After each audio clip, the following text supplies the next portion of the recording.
Orange est sans doute la ville la plus célèbre du Haut-Vaucluse. Il faut dire qu'elle recèle à elle seule 2 édifices classés au patrimoine mondial de l'UNESCO. D'abord, son arc de triomphe à l'entrée de la ville, et puis son célèbre théâtre, splendide et unique au monde. Une évasion incontournable au temps des Romains.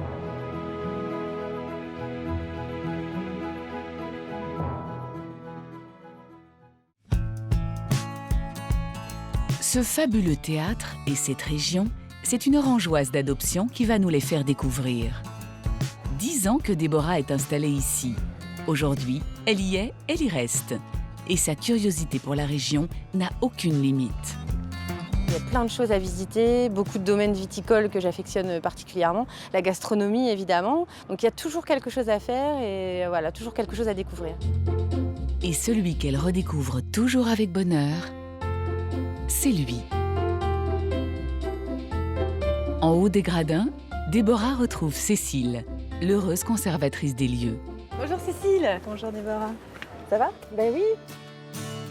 C'est au début de l'ère chrétienne que le théâtre est édifié, sous le règne de l'empereur Auguste, dont la statue domine un incroyable mur de Seine.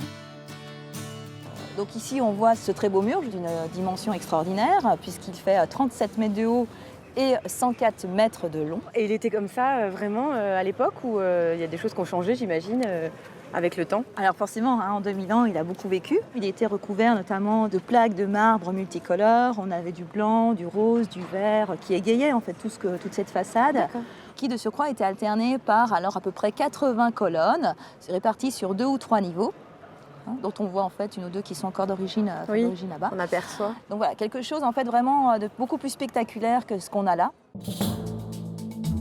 À l'époque, 10 000 personnes se pressent pour aller voir sur scène tragédies, comédies et autres spectacles de danse. Là, on imagine beaucoup plus le nombre de personnes qui pouvaient s'installer. Alors bien réparti, tout au-dessus, on avait en fait la frange de population la plus à la marge, avec donc ces prostituées, ces mendiants. Et la partie basse était réservée aux magistrats, aux écuyers, etc. En tout cas, tout le monde avait accès au spectacle de manière gratuite. De manière gratuite. Après l'Antiquité, coup de théâtre.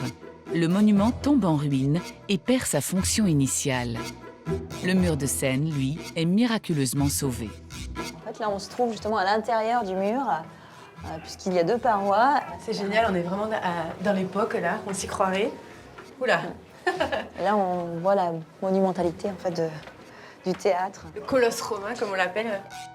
Un colosse qui va devenir un quartier d'habitation au Moyen-Âge.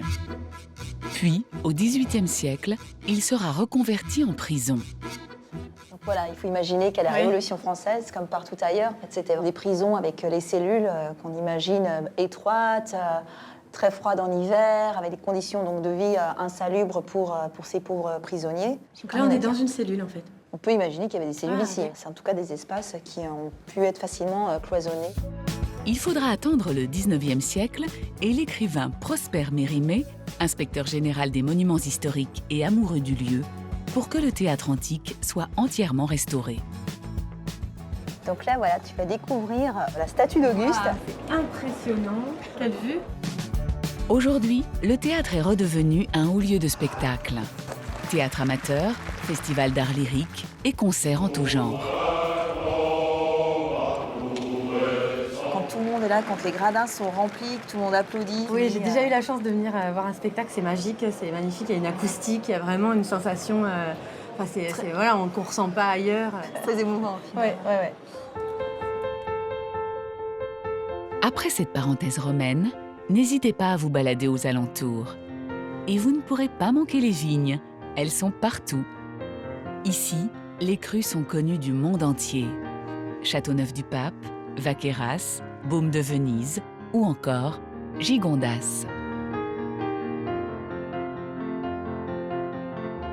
Et pour accompagner le vin que vous consommerez avec modération, bien sûr, quoi de mieux qu'un bon repas, typique du coin, évidemment.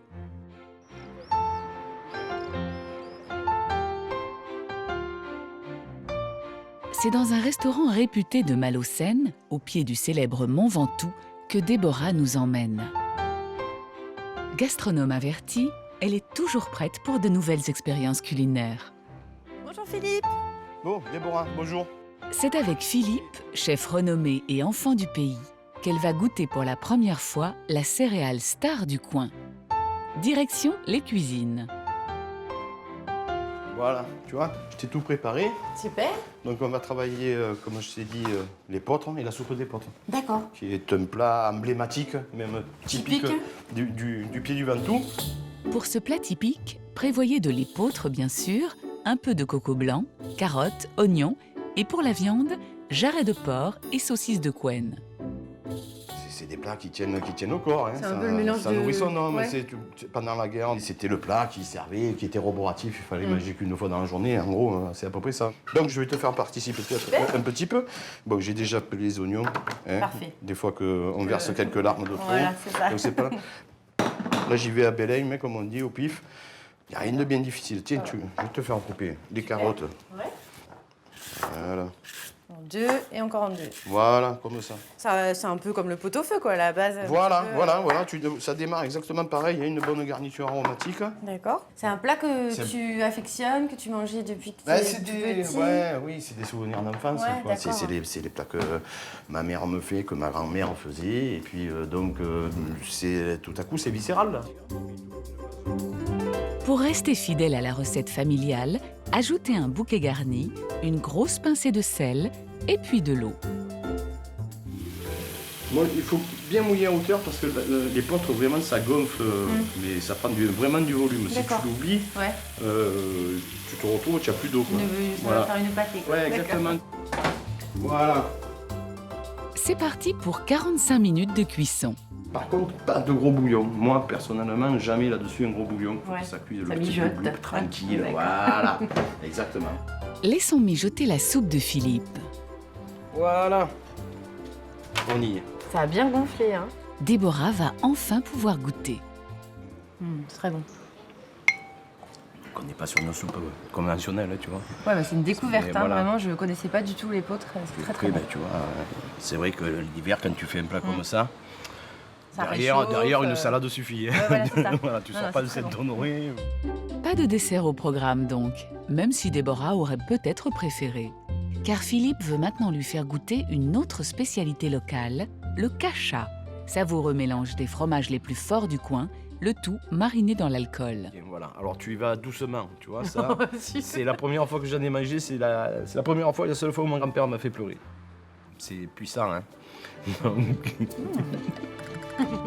Visiblement, pas de quoi impressionner notre guide. Écoute, peut-être que tu vas être surpris, mais je trouve ça Ça pas te plaît, mauvais, ouais. Ah ouais, non, Ouais. je suis obligé de t'accompagner. Ah bah oui, ah bah voilà. Ah bah, Moi qui espérais que ça te plaise pas. Pour digérer le tout, Philippe a sa petite idée. Il est temps d'aller se frotter à celui qu'ici, tout le monde connaît par cœur. Le temps est dégagé, en plus, ça devrait être agréable. Très bien, Ok? on y va. Allez.